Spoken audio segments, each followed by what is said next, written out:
Hari ini kita nak bercakap tentang satu topik yang amat penting, iaitu tentang kesedaran cetak rompak digital. Tapi sebelum tu, apakah dia cetak rompak? Oi, ini VCD haram ni. Shh, jangan cakap kuat-kuat, nanti orang dengar.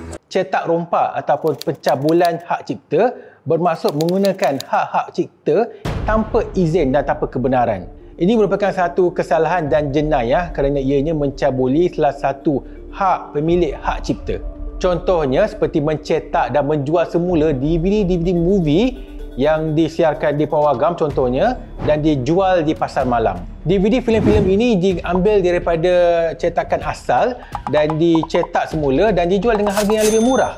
Cetak rompak ni sebenarnya bukan sahaja dalam bentuk filem tetapi semua bentuk karya kreatif seperti buku, lagu, perisian komputer dan macam-macam lagi.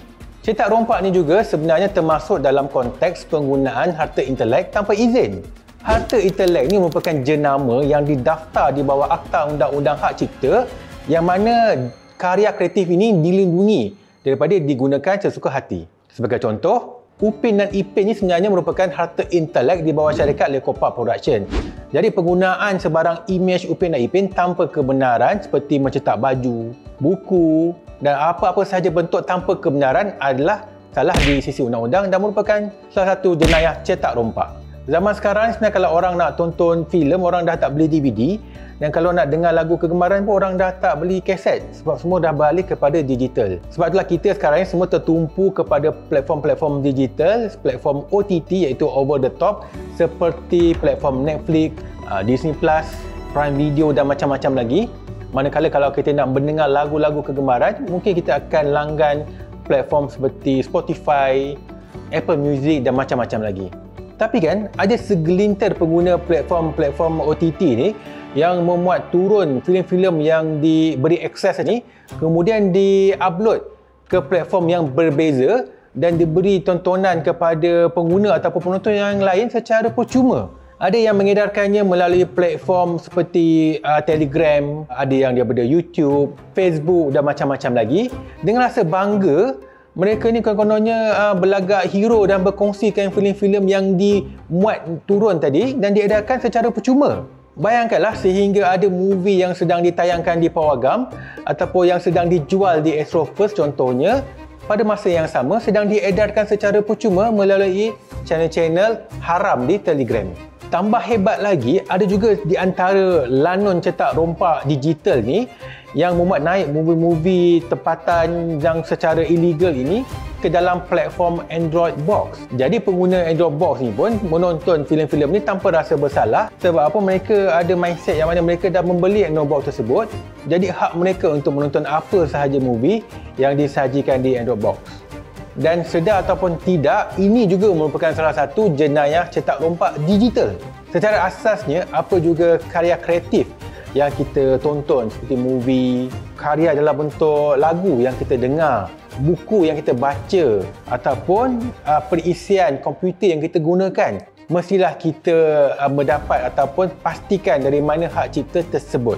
Sebenarnya kan, lanon cetak rompak digital ni ataupun pengguna yang menggunakan media cetak rompak digital ni, sama ada mereka memang tidak tahu ataupun mereka memang berbuat tak tahu tentang kepentingannya pelindungan hak-hak cipta dan harta intelek.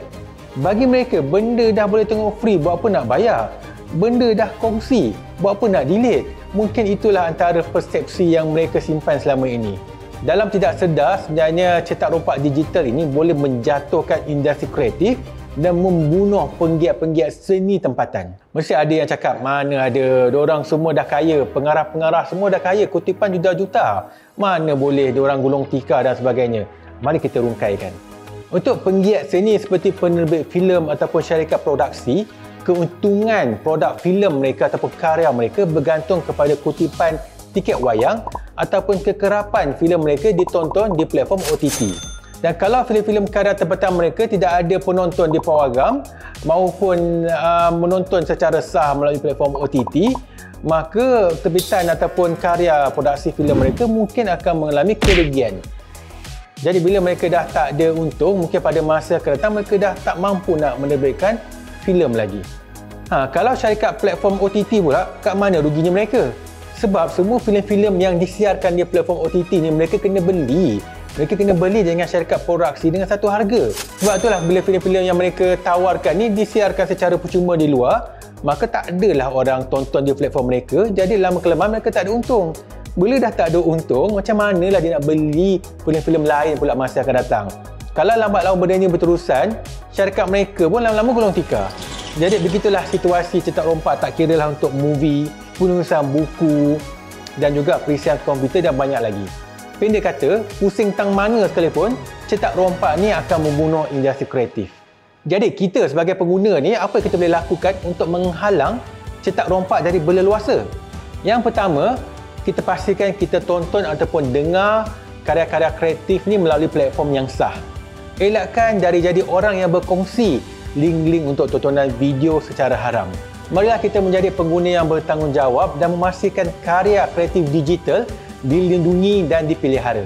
Terima kasih kerana menonton video ini dan mari kita bersama-sama membentras isu cetak rompak digital.